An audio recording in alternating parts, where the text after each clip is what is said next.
Hello students, मेरे प्यारे बच्चों, हम आपके सामने उपस्थित हैं।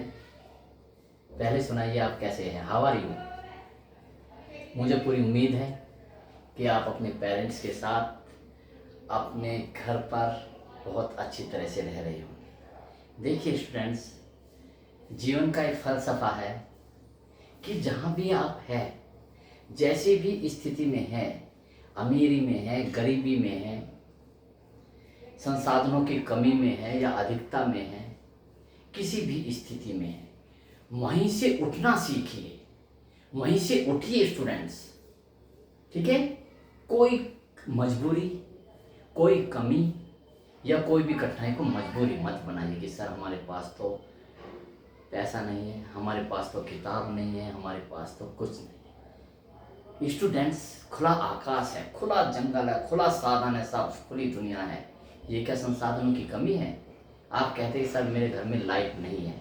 छोटा सा एग्जांपल पढ़ने के लिए, स्टूडेंट्स यदि दम है तो स्ट्रीट लाइट में भी पढ़ सकते हो।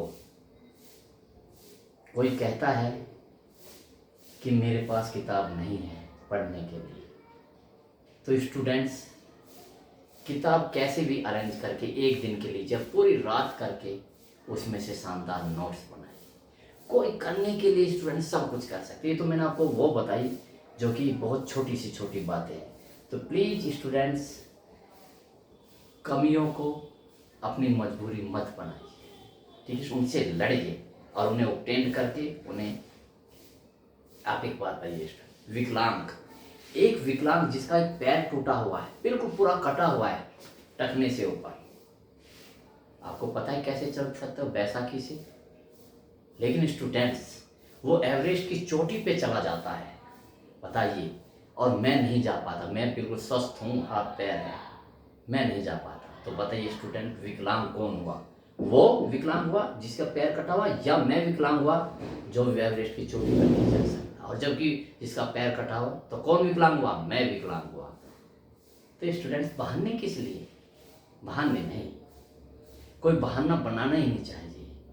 आपको बनना है, कुछ बनना है तो लग जाइए, उसके लिए बहाना नहीं। हाँ, ये जरूर स्टूडेंट्स, आप डायरेक्शन मांग सकते हैं, गाइडेंस मांग सकते हैं कि कैसे बना जाएगा, क्योंकि उससे रास्ता आसान हो जाता है। और जब रास्ते खोजने निकलते हैं तो हजारों रास्ते स्टूडेंट्स निकलते हैं। एक प्यारे से स्टूडेंट्स ने मुझसे एक सवाल पूछा है कमेंट करके कि सर आप कौन सी गलती से आईएएस बनने से रह गए? तो मैं बेटा बताता हूँ आप सबको कि जिस प्रकार से मैं आपको समझाता हूँ कि ये करो ये ना करो, फिर भी आप अपने मन की करते हैं। ऐसे ही कभी 2000 में मैंने अपने मन की मनमानी करी। मैं किसी से गाइडेंस लेने गया, वो ऑलरेडी आईपीएस बन चुका था। उसने मुझे साइंस के सब्जेक्ट लेने से बिल्कुल मना कर दिया। बिल्कुल स्पष्ट शब्दों में बता रहा हूँ, बिल्कुल स्पष्ट रूप से, कि आप साइंस के सब्जेक्ट मत लीजिए अगर आपको आईएएस बनना है। लेकिन साइंस के सब्जेक्ट, क्योंकि मैंने एमएससी फिजिक्स से किए, उसे मैं कैसे छोड़ सकता था? मैथ मेरा बहुत अच्छा था, उसे कैसे छोड़ सकता था? हिस्ट्री कभी पढ़ी नहीं थी, ज्योग्राफी कभी पढ़ी नहीं थी, उन्हें कैसे ले सकता था? तो देखा स्टूडेंट्स, मैंने अपने चलाई और मैथ और फिजिक्स ले लिए, और उनकी बात नहीं मानी जो कि उस रास्ते से पहले जा चुका था। और रिजल्ट स्टूडेंट्स आपके सामने, कब मैं आईएएस नहीं बना, वही मेरी सबसे बड़ी गलती थी। तो डियर स्टूडेंट्स, मेरे प्यारे बच्चों, जो मैं कहूँ उसे आंख मूंद के विश्वास करिए, बट और इफ नहीं। इतनी श्रद्धा रखिए स्टूडेंट्स कि मेरे गुरुजी जो बताएंगे मैं उसे फॉलो करूँगा। ठीक है स्टूडेंट्स, आप उन ऊंचाइयों पे पहुंच जाओगे, क्योंकि मैं उन रास्तों से स्टूडेंट्स गुजर चुका हूँ जिन रास्तों पर अब आपको चलना है। मुझे पता है स्टूडेंट्स, आप मेरे प्रति बहुत लगाव रखते हैं, आपके कमेंट से पता चलता है। मुझे भी खुशी होती है स्टूडेंट्स, और वास्तव में स्टूडेंट्स उसी का कारण है मुझे अपने बच्चे में और आपके बच्चे में, आप में कोई अंतर नजर नहीं आता। इसलिए मेरा उत्तरदायित्व ये भी है स्टूडेंट्स, जैसे मैं अपने बच्चे के बारे में समझता हूँ, ऐसे ही मैं आपके बारे में सोचूं, उस पर गहन विचार विमर्श करूं, और उनको, आप सबको उन ऊंचाइयों तक ले जाऊं जिसके आप हकदार हैं। लेकिन स्टूडेंट्स, हकदार असली वही होगा जो मेहनत करेगा, एक स्मार्ट स्टडी करेगा। तो ठीक है डियर स्टूडेंट्स, आप मेरे साथ ऐसे जुड़े रहिए, देखते हैं कहाँ ले जाते हैं। ठीक है स्टूडेंट्स, तो देखिए आज का सवाल, अभिकेंद्र त्वरण की परिभाषा व सूत्र लिखिए। ठीक है स्टूडेंट्स, तो हेडिंग डाल लिया अभिकेंद्र त्वरण। ठीक है, इसमें राज छुपा हुआ है स्टूडेंट, अभिकेंद्र। पहले स्टूडेंट्स आप मुझे ये बताइए त्वरण क्या होता है। त्वरण, जब वेग परिवर्तन होता है उसमें त्वरण होता है। वेग परिवर्तन की दर को त्वरण कहते हैं, यानी कि किसी वस्तु के वेग में परिवर्तन हो रहा है तो उसमें त्वरण है। आप देखो स्टूडेंट्स, मैं कह रहा हूँ एक समान वृत्ताकार पथ पर गति कर रहा है। कैसी है स्टूडेंट, देखो बिल्कुल आराम से, एक समान वृत्ताकार पथ पर गति। ठीक है, एक समान शब्द का मतलब क्या है कि जो इस पे कण चल रहा है एक वृत्ताकार पथ पर, उसका वेग समान है। यानी कि ये यहाँ भी 5 है, 5 मीटर प्रति सेकंड। जब यहाँ पर है तो उसकी दिशा ये होगी 5 मीटर प्रति सेकंड। जब यहाँ पर है तो उसकी दिशा ये होगी 5 मीटर, ऐसे तो होगी, ऐसे तो चल रहा है। यहाँ पर है तो उसकी दिशा होगी, वेग कह रहा हूँ, वेग की बात करते हैं 5 मीटर। देखा स्टूडेंट्स, तो एक समान, सब एक समान है, यहाँ भी 5 है, यहाँ भी 5 है, यहाँ भी 5, तो एक समान समझ के वृत्ताकार पथ पर गति कर रहा है, तो इसलिए इसे क्या बोलते हैं, एक समान वृत्ताकार पथ पर गति कर। तो बताइए इसमें क्या त्वरण होगा। आप कहोगे सर इसमें तो त्वरण नहीं होगा, क्योंकि ये तो इसके तो वेग में परिवर्तन ही नहीं हो रहा, यहाँ भी 5 है, यहाँ भी 5 है, तो इसमें त्वरण नहीं होगा। बिल्कुल ठीक है, बात मान लेते हैं स्टूडेंट्स में, क्योंकि इसके वेग में परिवर्तन नहीं होगा। लेकिन आप समझिए, वेग कैसी राशि है स्टूडेंट्स, सदिश। सदिश में क्या होता है, दो चीजें होती है स्टूडेंट, एक तो उसका परिमाण होता है और प्लस उसके साथ उसकी क्या होती है, दिशा होती है। ठीक है, क्लियर। अगर इसमें से परिमाण बदल जाएगा तब वेग भी बदल जाएगा, अगर दिशा बदल जाएगी तब वेग बदल जाएगा, अगर दोनों चीज बदल जाएगी तब भी बदल जाएगा, तीनों कंडीशन में वेग बदल जाएगा। अब यहाँ देखो स्टूडेंट्स, किस केस में भाई, ठीक है परिमाण तो समान है लेकिन दिशा तो निरंतर बदल रही है। देखो दिशा बदल रही है, यहाँ पर इस दिशा में, यहाँ पर इस दिशा में, यहाँ पर इस दिशा में, यहाँ पर, तो दिशा बदलेगी तो इसके वेग में भी परिवर्तन होगा। ठीक है ना, वेग भी बदल रहा है, इस वेग परिवर्तन के कारण इसमें त्वरण उत्पन्न होगा। ठीक है, तो इसका मतलब इसमें त्वरण एक समान वृत्ताकार पथ पर। अब उसकी दिशा जो ये जो त्वरण है, त्वरण की दिशा हमेशा केंद्र की ओर होती है, किधर की ओर, केंद्र की ओर। तो इसलिए इसका नाम क्या, इस त्वरण का नाम क्या हुआ, अभिकेंद्र त्वरण, यानी कि जिसकी दिशा केंद्र की ओर अभिमुख हो। That's all student. ठीक है, ऐसे मैं लिखूंगा तो समझ के स्टूडेंट से अभिकेंद्र त्वरण क्यों कहते हैं कि दिशा में परिवर्तन के कारण इसके वेग में परिवर्तन होता है, जिसके कारण इसमें त्वरण उत्पन्न होता है, और इसकी दिशा केंद्र की ओर होने के कारण इसे अभिकेंद्र त्वरण कहते हैं। That's simple student. आप समझिए स्टूडेंट, फिजिक्स कितनी इंटरेस्टिंग और कितनी इजी है, और इसका रिजल्ट देखेंगे स्टूडेंट, सभी सब्जेक्टों में कोई भी सबसे लार्ज स्केल, सबसे ब्रॉड स्कोप फिजिक्स का है, क्योंकि चारों तरफ देखिए, जिधर भी देखिए फिजिक्स ही फिजिक्स, फिजिक्स ही फिजिक्स। जो भी एक्टिविटी हो रही सब फिजिक्स के अनुसार ही तो हो रही है। एक पंखा घूम रहा है तब भी ये भी फिजिक्स, आप सड़क पे चल रहे हो ये भी फिजिक्स, अब आप वायुयान उड़ रहा है वो भी फिजिक्स, मैं बोल रहा हूँ वो भी फिजिक्स, मेरी वीडियो आप तक जा रही है वो भी फिजिक्स, सभी तो कुछ फिजिक्स है। हम रसोई में खाना बनाते हैं वो भी फिजिक्स के रूल के अनुसार सारी बनता है। तो देखिए फ्रेंड्स, कहाँ कितना बड़ा स्कोप है। तो स्टूडेंट इसके मास्टर बन जाओगे आप, तो मैं कहता हूँ स्टूडेंट्स आप कभी भी एक ऐसे सुपरमैन बन जाएंगे स्टूडेंट्स की जिंदगी को शानदार तरीके से आप जी लेंगे। ठीक है स्टूडेंट्स, तो बड़े इसकी डेफिनेशन लिखे आगे समझ स्टूडेंट्स, तो करते हैं ये। ठीक है,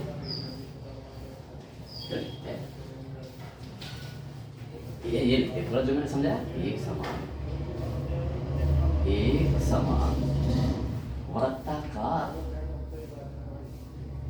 पथ पर गति करते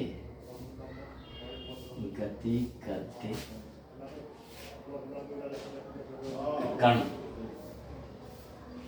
के वेग का परिमाण है ना, परिमाण तो समान होता है ना, जब तो एक समान होता है, क्या कहते हैं ना, हर चीज को समझिए, का परिमाण तो समान होता है, परंतु दिशा निरंतर बदलती रहती है, परंतु दिशा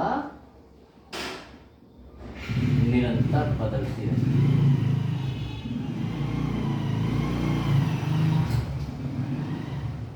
ठीक है, दिशा निरंतर बदलती रहती है। दिशा में परिवर्तन के कारण इस दिशा में इस दिशा परिवर्तन के कारण ही, इस दिशा परिवर्तन के कारण ही वेग में परिवर्तन होता है। वेग में परिवर्तन होता है, खुल के देखिए, वेग में परिवर्तन होता है। ठीक है, अर्थात ठीक है, एक समान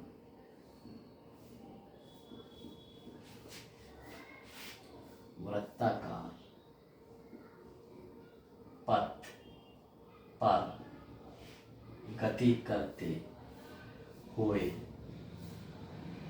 कण में त्वरण होता है। त्वरण होता है जिसकी दिशा केंद्र की ओर होती है, जिसकी दिशा केंद्र की ओर होती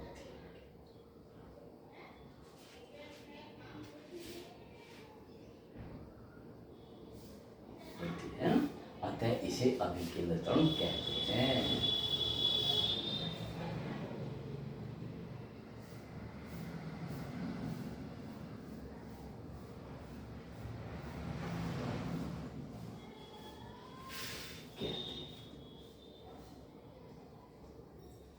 डेफिनेशन भले ही थोड़ी सी बड़ी हो जाए, लेकिन पूरी स्पष्टीकरण होना चाहिए उसमें, वही इफेक्टिव होती है। अगर स्टूडेंट्स आप अपनी बात बीच में से काट काट के सुनाएंगे, उसे शॉर्ट करके सुनाएंगे, तो वो उतनी प्रभावशाली नहीं होगी और आपकी समस्या अच्छी तरह समझ में नहीं आएगी। अगर आप उसे पूरे विश्लेषण के साथ बताएंगे, प्रभावी शब्दों से बताएंगे, तो सामने वाले पर बहुत अच्छा इफेक्ट पड़ेगा। ठीक है फ्रेंड्स, ये परिभाषा होगी, इसका सूत्र है ना, हम इसका सूत्र लिखिए, जिसका सूत्र निम्न होता है, जिसका सूत्र निम्न होता है। इसका जो स्टूडेंट डेरिवेशन है कोर्स से हटा दिया गया, क्योंकि 30% रिड्यूस कर दिया गया है, तो इसका डेरिवेशन स्टूडेंट्स यहाँ से हटा दिया। तो इसका अभिकेंद्र त्वरण का, ठीक है, तो अभिकेंद्र त्वरण को ए से रिप्रेजेंट करेंगे student, A is equal to M नहीं, v स्क्वायर अपॉन आर। ठीक है स्टूडेंट, जहां v तो क्या वेग है, जहां v कण का वेग और r वृत्ताकार पथ की त्रिज्या, वृत्ताकार पथ की त्रिज्या, वृत्ताकार पथ की त्रिज्या। कितना आसान है, ठीक है। तो सवाल पूरा हो गया स्टूडेंट्स, ठीक है। नेक्स्ट क्वेश्चन की तरफ बढ़ते हैं।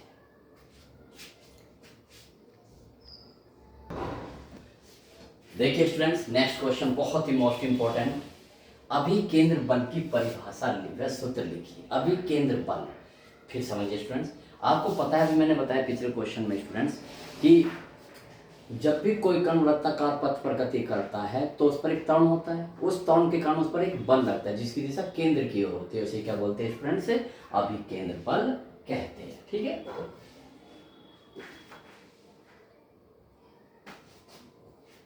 तो देखिए करो बिल्कुल ही वृत्ताकार, ये वृत्ताकार पथ पर, ठीक है, ये देखिए वृत्ताकार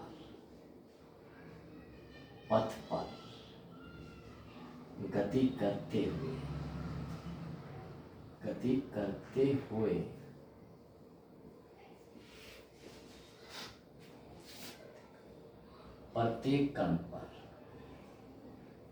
प्रत्येक कण या वस्तु पर, कण पर केंद्र की ओर एक बल लगता है, केंद्र की ओर एक बल लगता है। ठीक है, जिसे अभिकेंद्र बल कहते हैं, जिसे अभिकेंद्र बल कहते हैं। ठीक है, अर्थात अभिकेंद्र बल के कारण ही कोई वस्तु वृत्ताकार पथ पर गति करती है। ठीक है, मैं इसे वैसे लिख देता हूँ स्टूडेंट्स, बहुत मोस्ट इंपॉर्टेंट है लॉजिक। अर्थात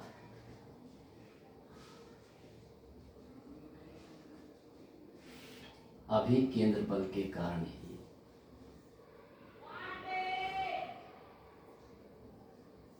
बल्कि इस सेंटेंस को ऐसे लिखो, अर्थात किसी वस्तु को, अर्थात किसी वस्तु को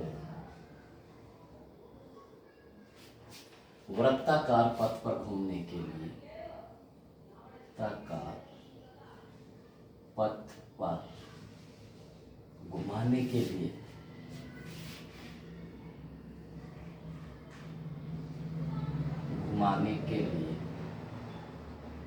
उसे एक अभिकेंद्र बल चाहिए, उसे एक अभिकेंद्र बल की आवश्यकता। ये सेंटेंस पूरी जिंदगी याद रखना स्टूडेंट्स, पूरी जिंदगी, उसे एक अभिकेंद्र बल की आवश्यकता होती है।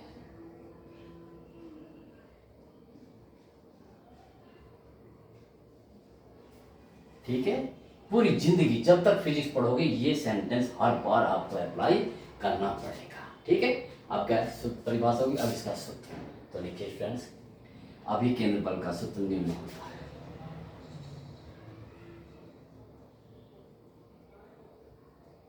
अभिकेंद्र बल का सूत्र निम्न होता है। क्या होता है स्टूडेंट्स, देखो अभिकेंद्र बल मैं लिखता हूँ स्टूडेंट्स, देखो पहले मैं ऐसे बताता हूँ, समझिए। देखिए बल बराबर क्या होता है स्टूडेंट्स, द्रव्यमान गुणा त्वरण, द्रव्यमान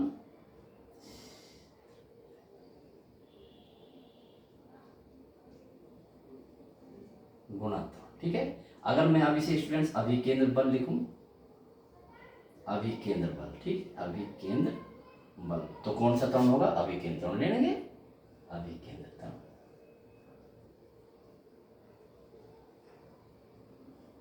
अभिकेंद्र बल को रिप्रेजेंट, बल को तो एफ है, कोई सा भी अभिकेंद्र बल हो कोई सा भी हो तो एफ से रिप्रेजेंट कर, द्रव्यमान एम, और अभिकेंद्र त्वरण मैंने अभी लिखा था वी स्क्वायर अपॉन,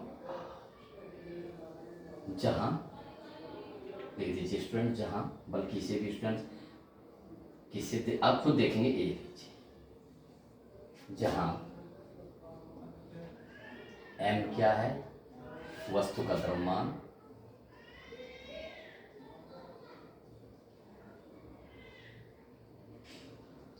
वी क्या है, वस्तु का वेग,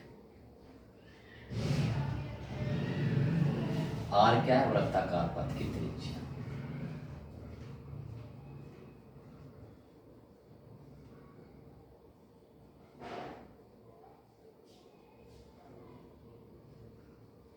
ठीक है स्टूडेंट्स, ये क्वेश्चन हो गया। अब स्टूडेंट्स मैं और अभिकेंद्र बल की परिभाषा व सूत्र लिखिए तथा इसका एक उदाहरण दीजिए। मैं थोड़ा सा इसमें और ऐड कर रहा हूं स्टूडेंट्स, तथा इसका एक उदाहरण दीजिए, तथा इसका एक उदाहरण दीजिए।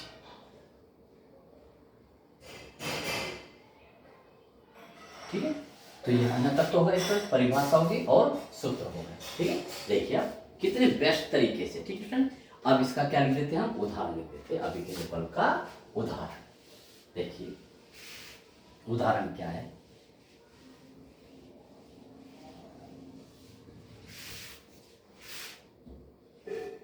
उदाहरण,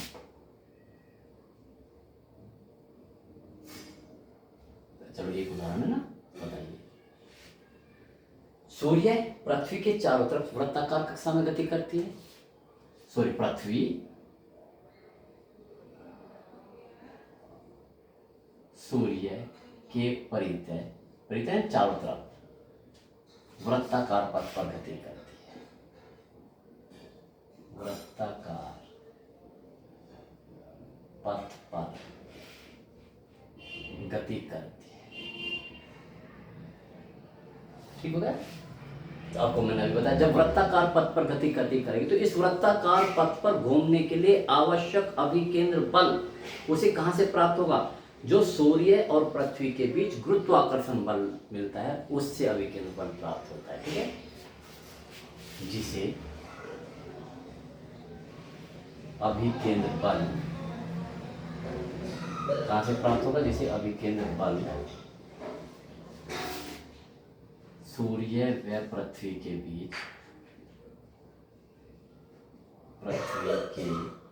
बीच लगने वाले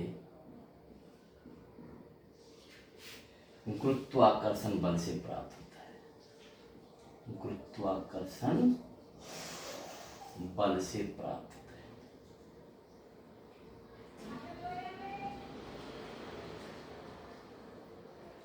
ठीक है फ्रेंड्स, अभी मैंने सेंटेंस लिखा था कि कोई भी वस्तु गुरुत्वाकर्षण, जब भी कोई वस्तु वृत्ताकार पथ पर चलती है तो उसे घूमने के लिए क्या चाहिए स्टूडेंट्स? एक अभिकेंद्र बल चाहिए, और उसे अभिकेंद्र बल कहां से मिलता है? गुरुत्वाकर्षण बल से मिलता है। ठीक है, ऐसे ही आपको पता है फ्रेंड्स, और थोड़ा सा साइंटिस्ट बनिए। आपको पता है नाभिक के चारों तरफ क्या चक्कर लगाते रहते हैं? इलेक्ट्रॉन वृत्ताकार पथ पर, है ना।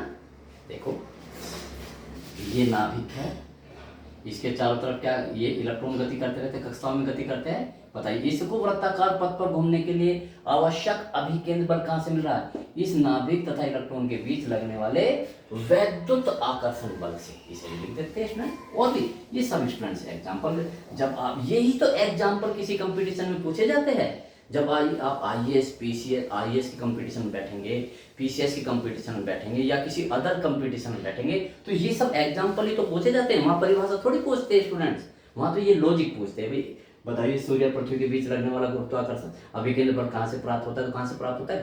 गुरुत्वाकर्षण बल से। तो ठीक है, तो देखिए नाभिक के परितः घूमने वाले इलेक्ट्रॉनों को अभिकेंद्र बल, ठीक है, अभिकेंद्र बल नाभिक व इलेक्ट्रॉन के बीच लगने वाले किससे मिलता है? वैद्युत आकर्षण बल से। वैद्युत आकर्षण बल से प्राप्त होता है, बल से प्राप्त होता है। ठीक है फ्रेंड्स, ये और देखिए फ्रेंड्स, मैं आप उसने तो एक ही उदाहरण लिखा है फ्रेंड्स, बहुत सारे एग्जांपल दो तो मैंने लिखवा दिए। और देखिए फ्रेंड्स, और देखो, यही तो नॉलेज है फ्रेंड्स। आप एक रस्सी लीजिए, उसके एक सिरे पर एक पत्थर बांधिए, ठीक है, और उसे ऐसे घुमाइए, वृत्ताकार पथ है ऐसे, ठीक है ना, घुमाते, या फिर ऐसे तो वृत्ताकार। अब क्या करें गुरुजी, वो जो वृत्ताकार पथ पर घूम रहे हैं उसे बल कहां से मिल रहा है? रस्सी के तनाव बल से। जब हम उसे ऐसे करेंगे तो रस्सी में क्या हो जाएगा? तनाव बल उत्पन्न हो जाएगा ना, उस तनाव बल से ही अभिकेंद्र बल मिलता है। ठीक, तो मैं इसे लिखता हूं स्टूडेंट्स, तो इसको आप लिखते हैं। ठीक है, कोई भी आप देखिए, जो भी कोई वस्तु वृत्ताकार पथ पर घूम रही है तो ये बताने की, ये सोचिए स्टूडेंट कि उसे आवश्यक अभिकेंद्र बल कौन से बल से मिल रहा है, तभी आपको स्मार्ट स्टडी का पता चलेगा। और इसको ही स्टूडेंट्स कहते हैं अप्रोच स्टडी। ठीक है स्टूडेंट्स, नेक्स्ट क्वेश्चन की तरफ बढ़ते हैं। तो देखिए फ्रेंड्स, बहुत ही शानदार सवाल, बड़ा टेक्निकल सवाल। ठीक है, तो देखिए डियर फ्रेंड्स, अभिकेंद्र बल का सूत्र आवर्ती के पदों में लिखिए। ठीक है स्टूडेंट्स, तो आवर्ती के पदों में लिखना, तो पहले आपको जनरल सूत्र लिखना है, तो आप जान लिखो आंसर, इसका आंसर उत्तर लिखो, है ना। तो लिखिए, अभिकेंद्र बल का सूत्र निम्न होता है, आपको याद होना चाहिए, अभिकेंद्र बल का सूत्र निम्न होता है। क्या होता है? F बराबर m v square upon r, ये होता है जनरल स्पीड, ठीक है। लेकिन मुझे आवर्ती के पदों में लिखना है, यानी कि इसमें आवर्ती जरूर होनी चाहिए, ठीक है स्टूडेंट। तो आपको मैंने लिखाया था स्टूडेंट्स, चूंकि यहाँ पर v बराबर का लिखने में प्रूफ करा था v बराबर r ओमेगा, ये लिखवाया था स्टूडेंट्स। आवर्ती किसमें छिपी, इस ओमेगा में छिपी हुई है, और ओमेगा बराबर क्या होता है 2 पाई n। ये लो स्टूडेंट्स, कर रहा था तो ये पेन लिखिए। तो f बराबर m, पहले तो v की जगह रखो क्या students, r square omega square, समझ गए ना स्टूडेंट। देखो v यहाँ v स्क्वायर है, यहाँ है v बराबर क्या r ओमेगा, तो इसका डायरेक्ट स्क्वायर करके और एक r से r, f बराबर m r ओमेगा स्क्वायर। अब वैल्यू रखो m r और ओमेगा की जगह 2 पाई n और इसका क्या स्क्वायर, देखना कितना शानदार आंसर आएगा स्टूडेंट्स। तो f बराबर m r कितना 4 पाई स्क्वायर और n स्क्वायर। बस आप इसे आप क्या लिख लीजिए, सोल्व कर लीजिए। तो देखिए स्टूडेंट्स, इसको सोल्व कर देते हैं। सोल्व कैसे करते हैं, यानी कि जो आंकिक है वो तो पहले ये है ना ओमेगा यहाँ से आगे f बराबर 4 को पहले, फिर कांस्टेंट पाई स्क्वायर, फिर कुछ भी लिख दीजिए आप m r m स्क्वायर, ये ना m r m स्क्वायर, ये हमारा आंसर है, ठीक है स्टूडेंट्स। तो आज की इस वीडियो में स्टूडेंट्स इतना ही। बहुत अच्छे सवाल कराए स्टूडेंट्स हमने, ठीक है। और ऐसे स्टूडेंट्स बहुत अच्छे बच्चे हो वास्तव में स्टूडेंट्स। मुझे बहुत खुशी होती है स्टूडेंट्स जब आप कुछ ऐसे क्वेश्चन पूछते हैं जो ऐसा लगता है कि स्टूडेंट्स आपको मुझसे बहुत लगाव है। तो डियर स्टूडेंट्स, मैं सिर्फ आपके लिए, अपने बच्चों के लिए, आप सब बच्चों का कैरियर बनाने के लिए जितना मैंने पढ़ा है, बहुत पढ़ा है स्टूडेंट्स, बहुत। अब वो सब आपके, वो सब नॉलेज मैं आप सबको देने के लिए उपस्थित हूँ। मेरा फ़ायदा उठाइए स्टूडेंट्स, तो मुझे खुशी होगी। ओके स्टूडेंट्स, जो मेरे पास है उसे आप लेने की कोशिश कीजिए। Okay students, dear students, have a nice day. खुश रहो, बहुत खुश रहो। कोई भी प्रॉब्लम हो उसे शेयर करो। Okay students, best.